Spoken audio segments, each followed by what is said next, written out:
everyone. Thanks to those who've joined us. We're just going to wait another minute or two as people are starting to come in on the lines here. So just stay with us.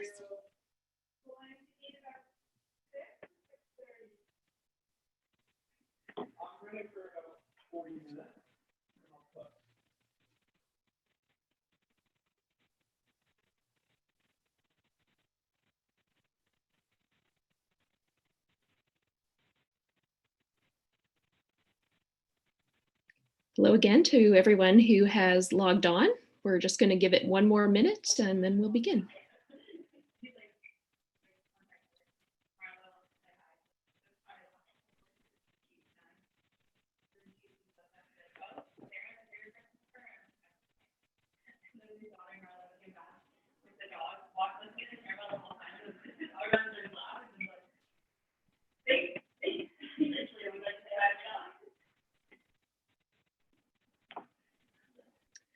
Okay, everyone.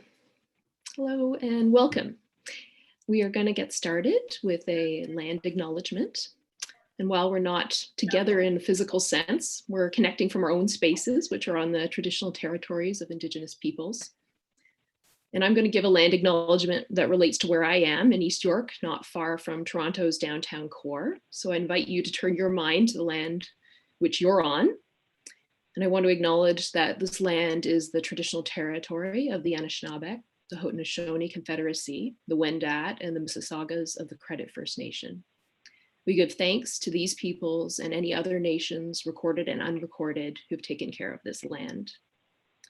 The Dish with One Spoon treaty between the Anishinaabe, Mississauga, and the Haudenosaunee, and other peoples who have been invited into this treaty, is about sharing the territory and protecting the land so that the dish continues to be full for everyone.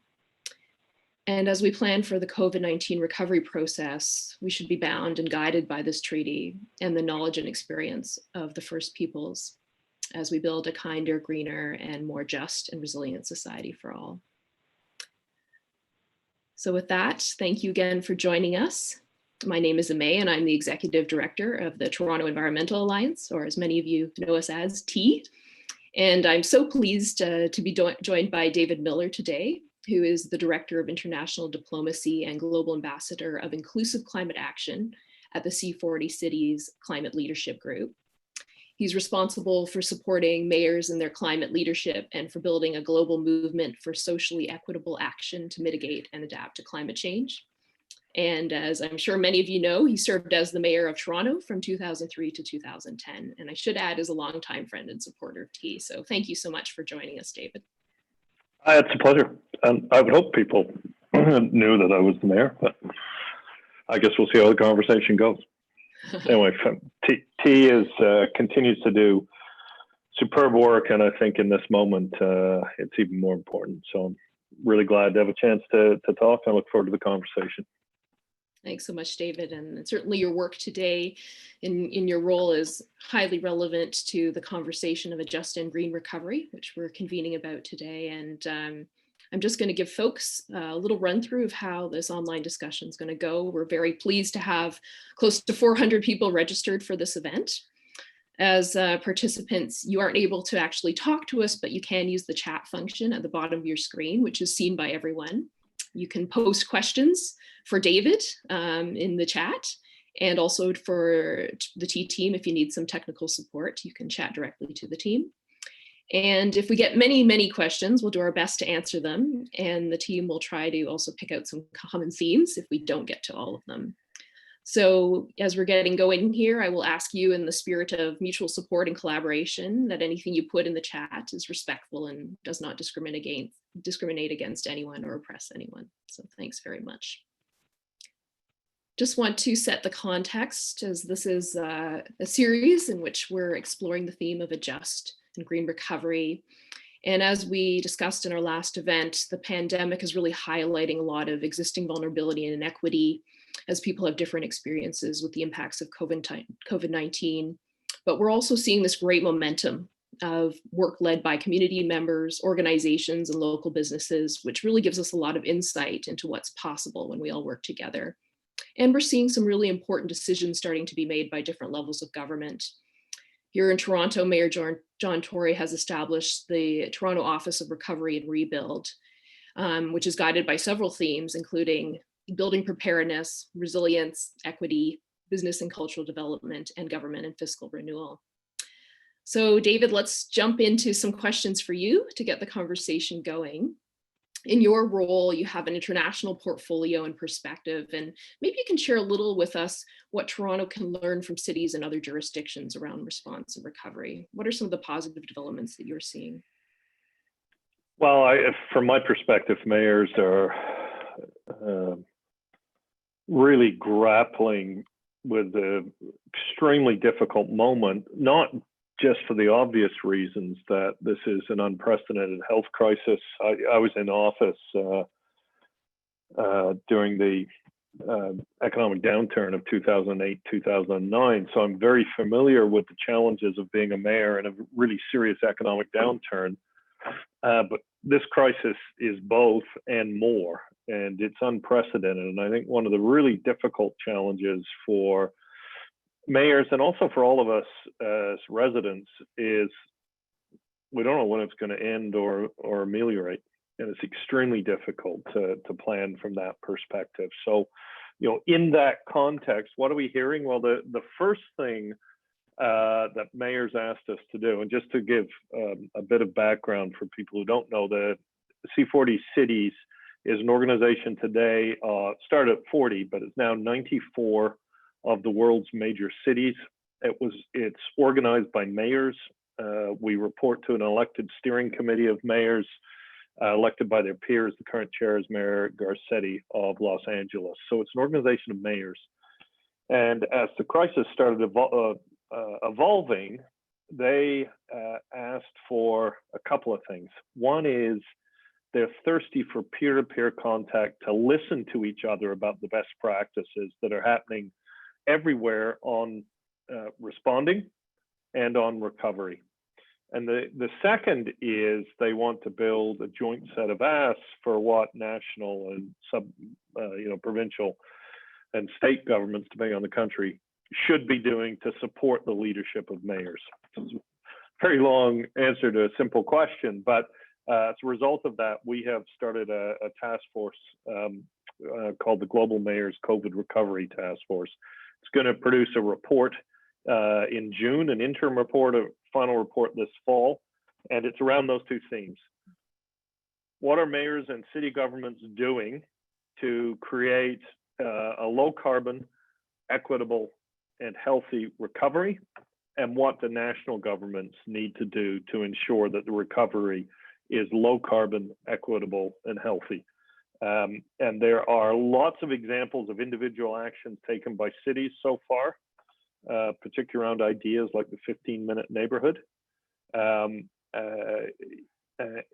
they're all in that context and connected with those principles that the recovery has to be equitable, has to be low carbon, has to be healthy.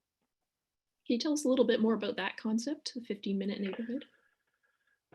Yes, and just before I do, remember I meant to have it, the link copied so I can put it up in the chat box, but if people go to our website, you can see the statement of principles from the mayors. It was issued last week. All the mayors on the task force have agreed to it, and a huge number of C40 mayors, and I think they're really important. We'll get that up on the link.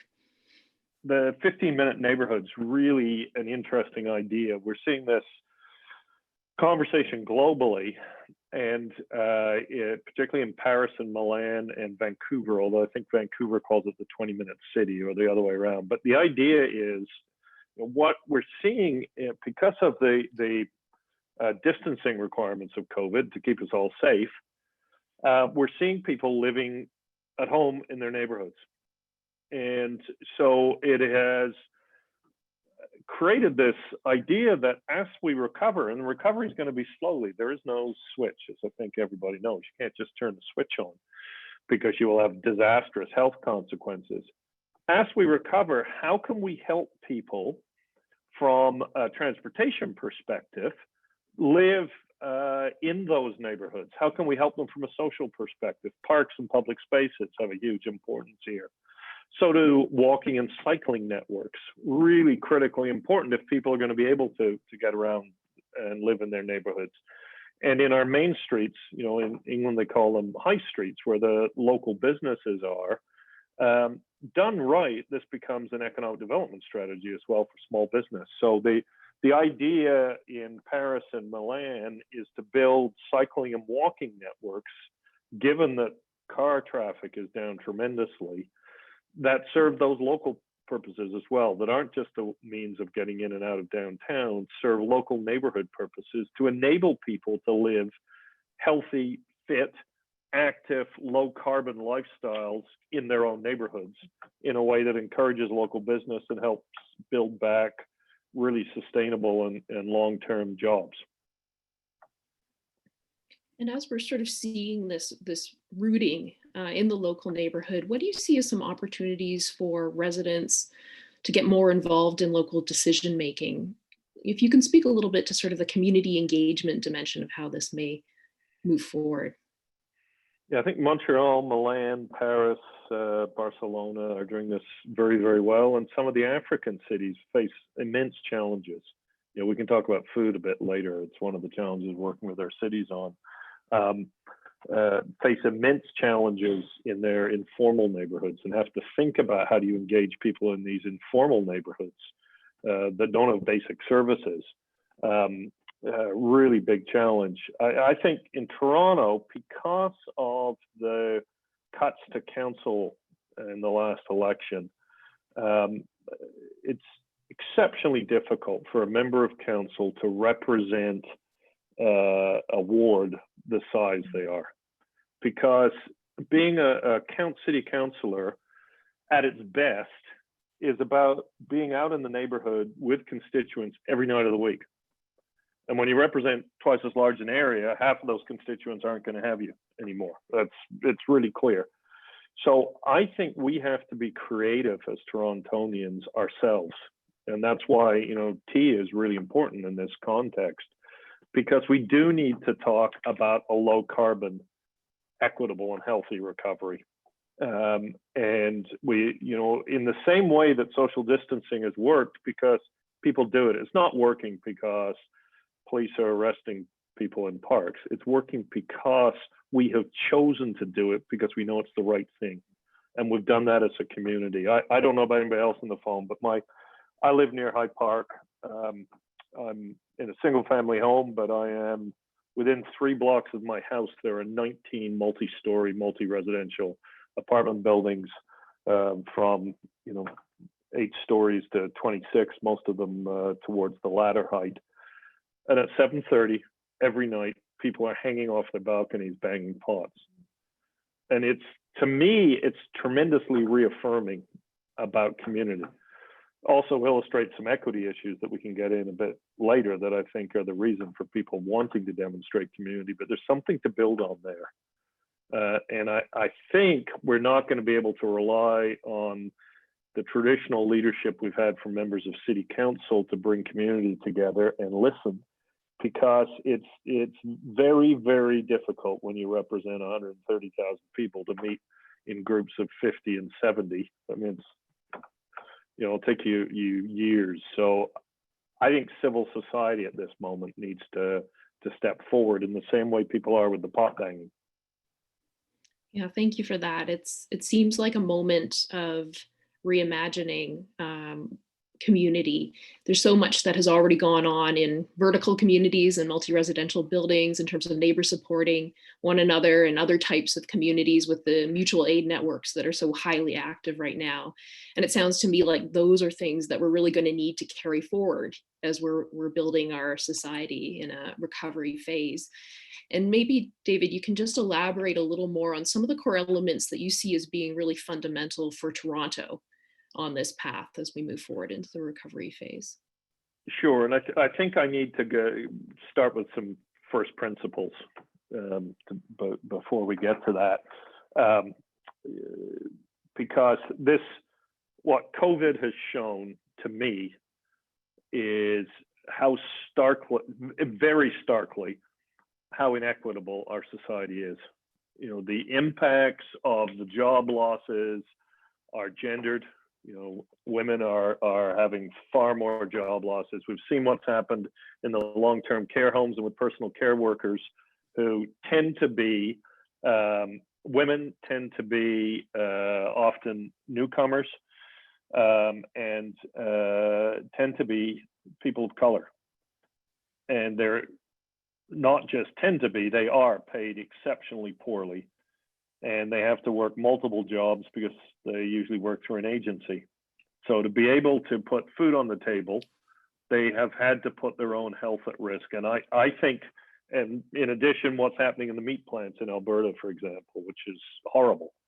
I think the Alberta government should be held to account for allowing it to happen and essentially blaming the workers, saying, oh, it's not the meat plant, it's the fact they carpool. Come on, people are standing shoulder to shoulder all day long, you know, in horrible conditions, and it's the fact they carpool for a half hour to work that's caused them to get COVID. Like, it's just appalling. It's blaming the victim. And I believe that people have seen this really clearly, and that there's a moment when people expect those inequities to be addressed. And to me, that has to be at the heart of a climate response. So what does that mean? It means we have to think about making jobs that are occupied by people who aren't politically powerful, but are really important and essential jobs. And there's all sorts of them we could name, grocery store workers, for example. Those jobs have to be paid properly, and those people have to be treated with dignity and have a living wage and have one permanent job, not have to have 3 or 4 part-time with a few hours here and there. And the city can take a leadership role in that, by the way, in the way it treats its own employees. I think that's exceptionally important. We also have to use that philosophy of equity and how we're thinking about rebuilding the city. Is it, or reopening the city, whatever recovery looks like, is it being done in an equitable way? You know, many of those workers I'm talking about take transit. Are they going to take a transit system that's safe? You know, for me, part of the answer to that is not only cleaning, but you have to have a huge increase in service to allow people not to be able to somewhat socially distance on transit. That's an equity issue. You know, look who takes the bus in Toronto. And people take buses predominantly because they don't really have another choice. So that's a huge equity issue. Think about you know, housing. Can we help people, particularly low-income people, get better housing in a way that's environmentally sustainable? I think we can. One thing the city could do, and it doesn't do now because it has to have a planning study to do it, it could open up dramatically the potential of building along subway, LRT, and streetcar lines, subject to certain rules, but it could do it in a way that produces very significant amounts of affordable housing. For example, the city could say, you can build an 8 to 12-story building as of right along these rapid transit networks. The building has to be built to environmentally sustainable conditions, and a certain number of units have to be affordable rental. It could say that. Right now, there has to be a planning study, and when I was in office, I asked the chief planner how many studies it would take to study the transit city lines, which are still more or less the backbone of future rapid transit plans. And he said probably 50 studies. And I said, how many do you have in the budget? 2. So that kind of development that's of a human scale, that could be very dense, that could be affordable and environmentally sustainable, and create a real economic boost. And by the way, help the city deal with some of its fiscal challenges, because the land transfer tax is an important source of revenue. That's something the city could do right now very boldly to lead. And the final point I make, just go back to transit. This city doesn't work without the TTC. It is an equity issue. If you think the way our mayors are at the C40 about linking health outcomes, equity, and low carbon, you've got to properly fund the TTC. The reason the city is having financial problems at the moment is because people aren't riding for obvious reasons. And this is a place the provincial government needs to step up. It should be, at least for 2020 and 2021, replacing all of the lost revenue and more, so that the city can create a ridership growth strategy to provide the level of service that's necessary to meet working people's needs and to do it in a safe way, which means we've got to have a lot more service, particularly bus service. And certainly that's something we're interested to pick your brain about, David, which is funding these strategies that we've committed to as a city in arrangement with other levels of government. I think right now we're going to have a participant poll. And if the team can get that up, and we're also going to take some questions from the participants that have joined us. So right now the poll is up, and I'll read it. And it says, on what aspects of a green and just recovery would you like to see political leaders take more action? Select all that apply. So we'll just give folks a moment to make their selections on that, and then we'll put up the results. I didn't even know what you were going to put in the poll. It was a surprise to you. It looks like I set it up reasonably well. Yeah. We see the results, I think, are coming in right now. There's been a lot of different, obviously, you know, David, you're talking about a very holistic approach to the strategy. You've already touched on a number of issues facing Toronto. You've talked about housing, transit, you mentioned food, which we'd like to take a deeper dive into, jobs. Well, and, you commented about, can we talk while the poll's on? Yeah, absolutely. You comment about the city's financial position. I think it's really important to understand this. A lot of what you're talking about here is not very expensive, or in the case of, affordable housing and retrofits, there are ways to make people's quality of life better, and their housing actually cheaper to operate. And the key thing for me is what's going to need to happen is for the city, supported by the province where necessary, but that's only in certain places, needs to take these smart, simple, clear, inexpensive kinds of measures. Like bike lanes are almost free. They cost very little to do, and they have a huge positive impact on health outcomes, on mobility, on all sorts of things. And you can see that seems to be the number one. And it's important for people to remember that the city, although it's got a financial challenge right now because TTC fares have dropped, property taxes for the most part won't. They'll be there. We found that in 2008, 2009, and the system is set up in a way to ensure that you get the same revenue. So that shouldn't be a problem.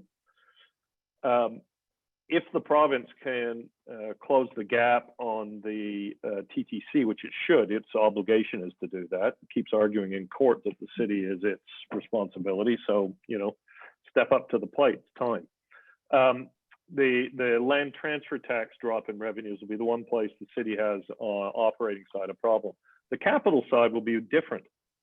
And the city's budget is different and structured differently than the federal and provincial government. There's an operating budget and a capital budget. Money is almost free to borrow right now. So the city will be in a position to do things, for example, around energy retrofits, to really push the creation of the necessary capital funds to fund these through the programs that already exist in high rise and the other programs that already exist, thereby benefiting people because residents will have a lower cost of living because their heating and cooling costs will go down. So it's important to remember that while you'll hear a lot about the city's budget challenges, and they're true, on the capital side, the city will have some room to maneuver to some degree. And those investments done smart right now should be low carbon, should start with thinking about equity, but will pay off not just now, they'll pay off for a lot of years. And that's why it's really important for them to seize this moment.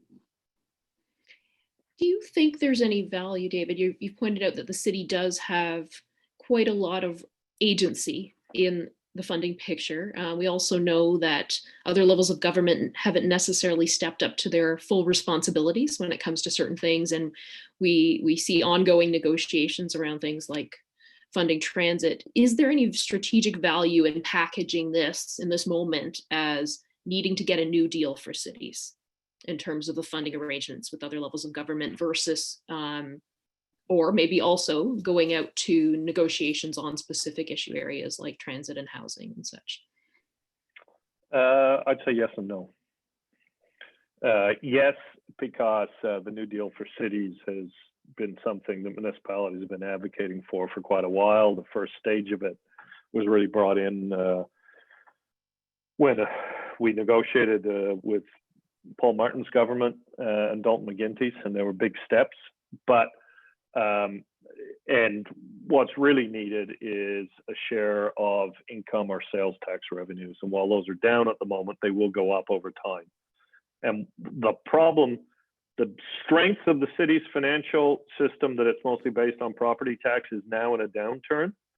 The weakness of it is when there's economic growth, including economic growth that the city contributes to, for example, by my idea around upzoning all across the subway and LRT lines and the transit city lines, it doesn't get any revenue back.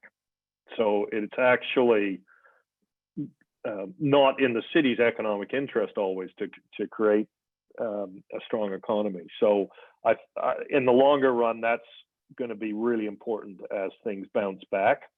It's a tough conversation, but that's what's missing. We used to talk about money, power, and respect. The respect matters a lot. It's about a partnership. The power is the city's legal ability to do things. It needs to use it, but there does need to be a sharing of either the income or sales tax. That's pretty clear. The no, I'd say, because in my experience in office, we were really successful when we focused only on transit and housing and had a simple ask that residents could understand. Torontonians can understand TTC fares collection plummeted. The province says that cities are a provincial responsibility. Okay, it's time to step up. 750 million this year, 750 million next. That's what's needed.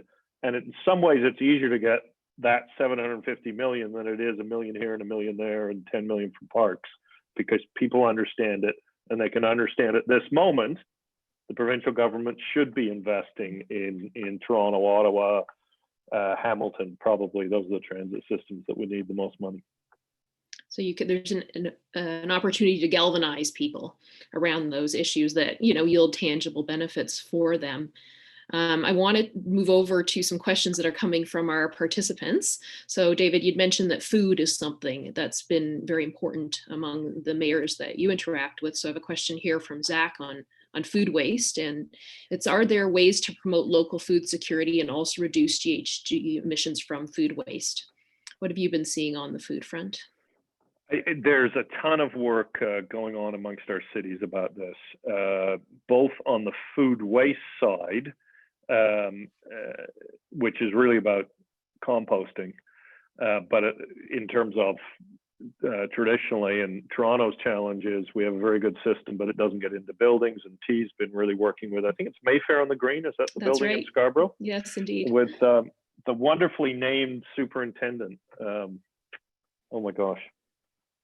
Anyway, they use the garbage chute for compost, and have saved a ton of money doing it, and it's a dramatic way of lowering methane emissions from garbage. Really, really important. And that's the place. That's where Toronto has to go. And this might be a moment to say to people, if you are still creating a lot of food waste, let's take your condominium building or your residential apartment building and repurpose the chute for compost, just like they did on Mayfair and the Green. It'll save you money in the long run, and it's way better for the environment. But that conversation is happening. The bigger conversation amongst our cities is, how do you feed people? And it's really quite worrying. The number of people that New York City is needing to feed has doubled. Some of our African cities are saying that they're going to need to feed a third to half of their population for the foreseeable future. So, local food movement becomes extremely important in that. I think, healthy, low carbon food, which tends to be vegetarian or vegan, becomes really important in that conversation. There's a chance right now in Africa to actually improve people's nutrition, but do it in a way that's sustainable in the longer run around a kind of low carbon diet. I think there's a chance right now in Canada as well. And it does link, although not many of our cities have done anything tremendous around this, but it does link to growing local food in the city. Can we be creative about that? There's some creative examples in Brooklyn and Montreal of rooftop industrial scale agriculture. And of course, people allotments and so forth are going to play more of a role. It's a really active conversation, though, and I encourage T to get involved in. I think people really, it speaks to people a bit differently than abstract conversations. And there's a moment now we can seize, particularly seeing what's happening in the meat plants. It's, I think it's been appalling. So people are going to look for alternatives. And certainly our food security and sovereignty movement here is very active. But I think, like you're saying, David, this moment has really led a lot more people to think about food as, resilience and what it means to have closer access to food. And certainly our vertical communities, there's a lot we can do there in terms of people growing food in multi-residential settings. And I'll just say that the person you're referring to, Mayfair on the Green, the superintendent, is Princely. Who you met at one of T's events. I remember you were there for the awards. Yeah, so he's doing great work in Scarborough in terms of diverting waste in his building. I'm going to ask you another question that's come up in the chat. This one's from Anne, and it's, what role can schools or other community hubs play in building climate positive neighborhoods? Well, that's an interesting question. I mean, there's a huge role for schools and education, but I think our schools have done this fairly well in the past because children and young adults are being very well educated about climate change. So I think that's been established. I wonder. And I don't have a spot on answer for this, but if you look at some of the work that's happening around the 15-minute neighborhoods and the 20-minute city and that kind of concept, I wonder if we couldn't think about schools and libraries in particular, and then other community hubs like health centers and community centers. But libraries to me are the key. If we start to think of those as an IT hub, as could some of the land be repurposed for food growing, for example? What about other healthy activities like exercise? What can we integrate schools into the community more? Is there a way to replace our virtual gatherings as things open up a little bit with, more in-person gatherings in those places? We've got the best public library system in the world in Toronto. We've got the most branches per capita and the most circulation per capita. To me, they're always the place to start the community building conversation about because we're the best at it. So why not start where the best? And isn't it a wonderful thing about Toronto that we're the best in the world at providing a free public service that gives you access to all the information in the world? I think that says something about us and our sensibility as Torontonians. Yes, absolutely. And this is something T's finding a lot, that schools, libraries, community centers / community hubs, people are really interested in the role that these organizations that are really at the heart of some of our communities can play, in this concept of the 15-minute neighborhood or complete communities, but also this huge piece, like you've referred to, around, civic engagement and mobilization and getting more folks involved of different ages. I'll go to another question from Devika, which is, have you seen any models in other cities of civic engagement initiatives that are being built from the ground up to make up what we've lost with other things like wards getting cut? So back to one of the earlier discussion themes we were talking about. Well, it's quite interesting. There is quite a global effort right now amongst some people in the US-based environmental movement and philanthropic movement to really help support environmental alliances at a local level. And we have one. And so Toronto, in a way, sometimes we forget about our strengths. So I think T is a good example of that, Devika.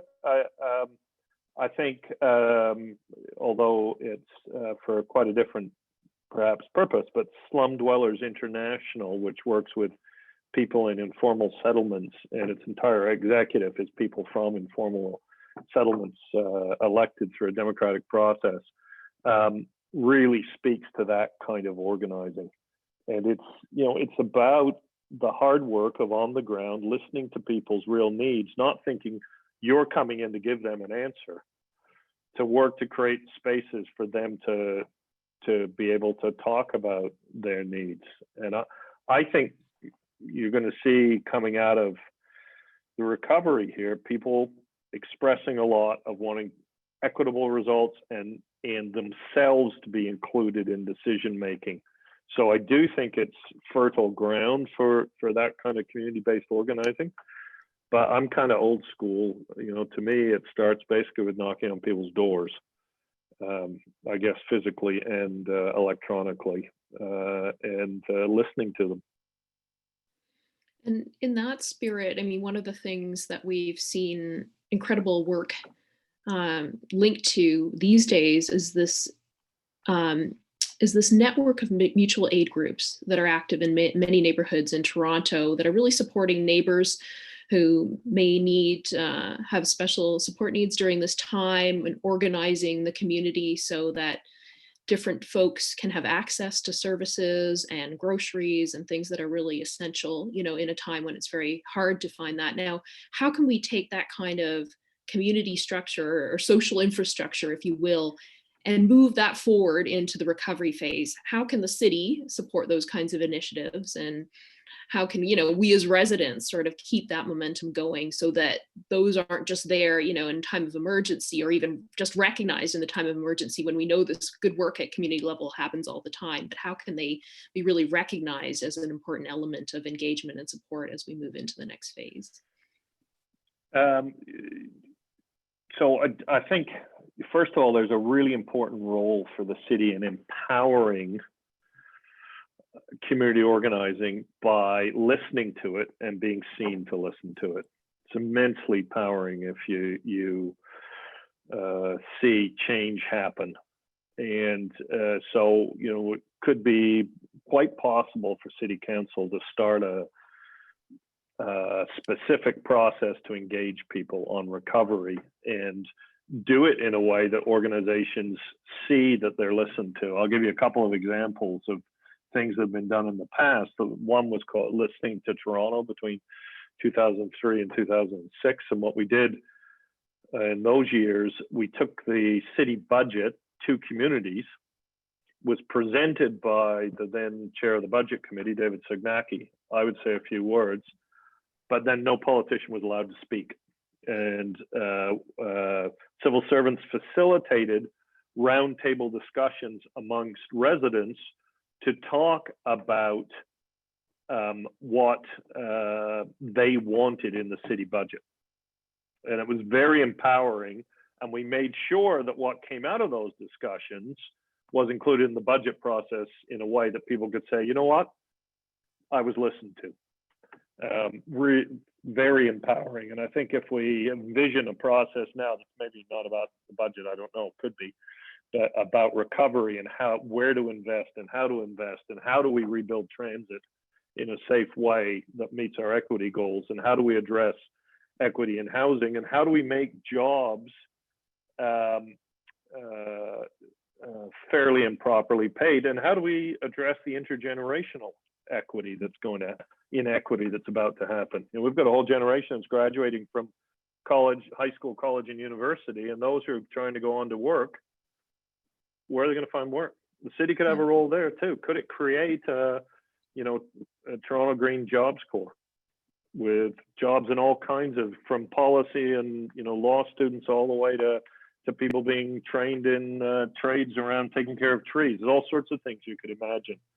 So that's one model, the city listening. Another was citizens assemblies, which started from community, particularly in Parkdale, But again, we're the same kind of dynamic where people wanted to talk to themselves about solutions, but wanted to know that the city was opening a door to have those solutions actually get into public policy and make a difference. And I think that's the key. And I think if individual councillors or the city as a whole are able to create a mechanism like that, building on the self-organizing that's happening right now, it would be really, really powerful. Thanks, David. And just to carry on with the theme of job creation that you were mentioning, you were talking about job strategies, particularly those including the youth, and really looking at the future of work for young people. We have another question, which is related to work. And the question is, what are the ways and strategies that labor can engage in supporting these efforts? And especially at times like this, when unions are having to protect their members who are on the front lines and other members who are suffering financially. So what is the role for unions in the labor movement? Well, it's very significant at the moment. If you look at CUPE Local 79, it's predominantly female job classifications. And if you look at history of the raises that those job classifications have got compared to male dominated job classifications in other locals or other or the police association or anything else, it's really quite shocking. So I think there's a very real role, and one of the things that's possible, because these kinds of discussions have happened in the past, is you have to have a willing city government, but an enlightened city government, it's in their interest as well to say to the unions, look, let's work together. And in these job categories where we've now seen that people aren't paid properly, let's become a leading employer. Let's set the example. And also let's work together. The city hires a lot of casual people who work a few months and then are laid off and then work a few more months in a different job. Let's try to create full-time permanent work out of those. And there's a way to have a conversation with a trade union that is really positive because it's benefiting their members. They're going to get better employment. The other members who it doesn't directly affect will feel good. Because they're seeing people being treated better. It's a way to show leadership. It's also possible, and I don't want to overstate this because it would be pushing the boundaries of what's been considered to be appropriate before, but where the city has a regulatory authority or a licensing authority like business licenses, city might be able to say, you know what, in our homes for the aged, we're treating people this way. If you want to license as a home for the aged in Toronto, you've got to treat people this way.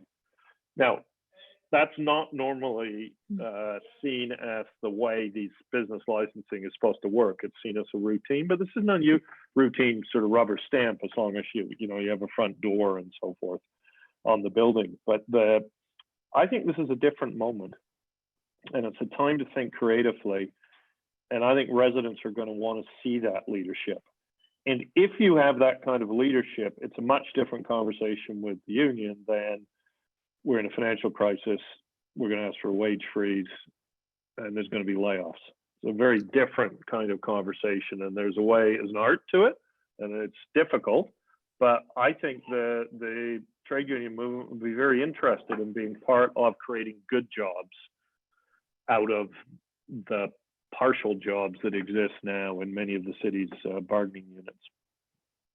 Yeah, thank you for that. And as you know, in the climate emergency that was recently declared in Toronto, one of the provisions in that was really looking at decent work that can come out of addressing the climate crisis and creating pathways for equity-seeking groups, which we know have been, disproportionately impacted in our current situation, but face ongoing barriers to employment, including young people from equity-seeking groups. So as you're saying, there's a way to connect these dots and build an inclusive movement with, civil society and the labor movement and the unions, and really work for something that's better than what we have now in terms of the kind of work. David, I want to talk about something else, which is quite exciting, but also very related to the conversation which we have, which is the fact that you've got a new book coming out. I do. It is going to be published in October. The name of the book is Solved: How the Great Cities of the World Are Fixing the Climate Crisis. It was written just before COVID. So it'll be, but I think it's still highly relevant, and was timed to come out just before what was going to be the next Conference of the Parties under Paris, COP26 or 2. Sorry, it's not. It's the next Conference of the Parties, but it's intended to ramp up Paris ambition by national governments. And the thesis of the book is that we need to dramatically reduce greenhouse gas emissions by 2030. Most studies tell us that it's by half. National governments aren't acting nearly strongly enough to get us there. Their commitments alone, let alone their actions. The commitments wouldn't take us there, and their actions aren't enough to honor their commitments, including in Canada. In cities, however, we are seeing real action, not just commitments. Toronto, for example, our collective greenhouse gases within the city of Toronto are down about 33%, perhaps a bit more now, over 1990 levels.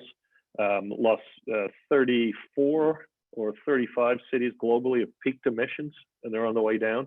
And the thesis is, if we took the best actions that were happening in cities, in transport, buildings, waste, and electricity generation, and replicated them at scale globally, we could get the world back on the right path, which needs to be done now, because we'll never get back on it. And it's based on my experience both as mayor and at the C40, working with all these wonderful mayors globally. And this is the button. Very nice. There. Solved. So we should look out for that in October. And certainly happy to have you back and speak to the book if you're interested in joining us for that. But really, something that I think has been incredibly exciting for those of us that are working in Toronto is seeing this great momentum that you're talking about worldwide and other cities, and feeling hopeful that we can be part of something that can have real impact. And I think that's something that's very challenging for folks that have been working, on this issue like yourself for a long period of time, is trying to find where that locus of hope is. And certainly looking at cities, one can look to that kind of momentum. Yeah, I think we can be inspired by what's happening in cities. And by the way, the book's available for pre-sale. University of Toronto Press, if people want it. I think we can be inspired by what's happening in cities, and led by cities. Sometimes they need support of provincial or national governments, but cities are being creative. And the Toronto, what used to be called the Green Building Bylaw, it's changed its name, but was a really good example, because we used our planning power to mandate green buildings. And arguably, somebody might have been able to sue and say, you don't have that power, that's a building code. But nobody did, because it just seemed to be the right thing to do. And I've always thought the reason Toronto was able to push the envelope of its powers and be creative and really move on climate action was because the residents of this city are environmentalists. People care about the environment. They care about green space. They care about nature. They care about trees. When there's somebody applies to cut down a tree in Toronto, all hell breaks loose. And in a way, it's incredibly moving to see people come out to defend this tree that's going to be there for way beyond a particular householder wants to cut it down. And people of Toronto are environmentalists for a whole bunch of reasons. But one of them is that T has done a very, very good job over the years of organizing people, speaking to them in their terms, listening to them, and advocating for the issues they care about, whether it's from pesticides or water quality or climate change or air quality. And so this organization's existence is really important in the city council's ability to lead, and Toronto's leadership position globally for a long time. We've kind of fallen back a bit, but for a long time globally, if you wanted to see what a city could and should do about climate, you would look to Toronto. Thank you for that. And I do want to pick up on something you've mentioned, which has really come to the forefront. It's always been important, but it's really come to the forefront during this time, David, which is green space and who has access to it. And so we had one question from Lenka. What is your opinion on how to include the critical importance of growing green places and protecting the remaining natural heritage in a post-pandemic recovery? Do you have some thoughts on that? I think it's a great question, and the way you ask the question gives the answer in a way. It's critically important. I spoke with a member of council recently who said, "What are your thoughts about what we should do in a recovery?" And I said, transit, Robin, you've got to have a ridership growth strategy, much more. Build the things that are inexpensive, like LRTs and buses, so that we keep expanding transit. I made my point about housing. I made my point about the Toronto Green Youth Corps, and I spoke about the city investing in public spaces. It really needs to invest in existing parks. We need to find a way to create new parks. For example, do you really, in a post-COVID world where air quality and poor air quality look like they're directly connected to the impact of this disease and particular mortality rates, it's very clear there's a minimum of correlation. Right. Do you really want a downtown airport just to fly people to Montreal? Or could you turn that back into what it once was, a place for the people? Babe Ruth hit his first home run there. That was a place for the people, for entertainment, for green space, for parks. And I think as part of the COVID response strategy, you build a much more resilient and strong economy if you have a city that people want to live in. And people in Toronto again and again demonstrate they want to live in a green city. Why? Well, it's much nicer when the air is clean. It's easy to bring up a family. Yeah, it's great to get exercise. You're healthier. You will go out to local places. You'll support cafes and restaurants, etc. And to me, those are the elements of an economically resilient, low carbon, equitable recovery strategies. Transit, both operating and new, ridership growth strategy, a huge push on affordable housing by upzoning, a green job corps, and really paying attention to our green spaces, including being creative about building new ones. It's so important, the point about re-envisioning what we already have. More investment is needed, obviously, in many areas that you've addressed, David, but also just rethinking, what do we have at our disposal as a city? As we get to the final minutes of this conversation, as T, we always like to talk about how people can get involved. And I think the team has probably shared this link already, but we do have a sign-up action for those that are very interested in keeping in touch and potentially engaging in our campaign on a green and just recovery. Important decisions are going to be made in the coming weeks and months and at different levels of government. And we definitely want to feed many of these great concepts into that process so that we do have something that's community-centered and people-centered. David, I'm going to ask you to give your thoughts on a question that's coming from Janine, which is, you mentioned strengthening civil society and civic action. How can those of us who may not be very civically engaged learn more about civil engagement or civic engagement and become more involved? Do you have any thoughts that you'd like to share with participants about that? Yes, 3 things, and then I would like to make one comment on what the city should be doing as well, because I missed a thought. I think, first of all, contact your local councillor's office. They're the place to start in engaging with the city, and if you don't have a very progressive one, then contact a progressive one. But your local councillor should know who you are. They should know you care about environmental issues. Really, really important. Secondly, I would engage with T and organizations like Lead Now, who are really effective at organizing around progressive issues. And the third thing is, I would speak up. People are really powerful. The power of speaking up is amazing. And, it's very clear, I think, that this recovery needs to be different. We can't go back to the way it was. This is the first principle in the mayor's statement of principles. We're not going back to the way it was, because that was not sustainable, particularly environmentally, but it wasn't sustainable economically either, and certainly not from a health perspective. Speak up, use your own voice. It's powerful, it matters. What your neighbors and friends think will be influenced by you talking about issues you care about. That's what coffee shops and, pubs are about, is people, well, they can talk about sports, but they also debate politics, and it's really important to speak up. Just to answer, just want to go back to the last question. I should have added something. It's really important for the city to do things that you can do simply, inexpensively, that are massively transformative. Do them now because you need them, but then keep them. So, for example, building bike lanes and repurposing roads for pedestrians, you can do now because cars aren't using them. People need them. They need them to socially distance. It's almost free. Same thing compared to building a subway, which costs billions. Scarborough, probably that piece of subway will probably end up costing $6 billion for one stop. To build busways costs a few million, not even hundreds of millions. And you could make a material difference in people's lives by buying clean buses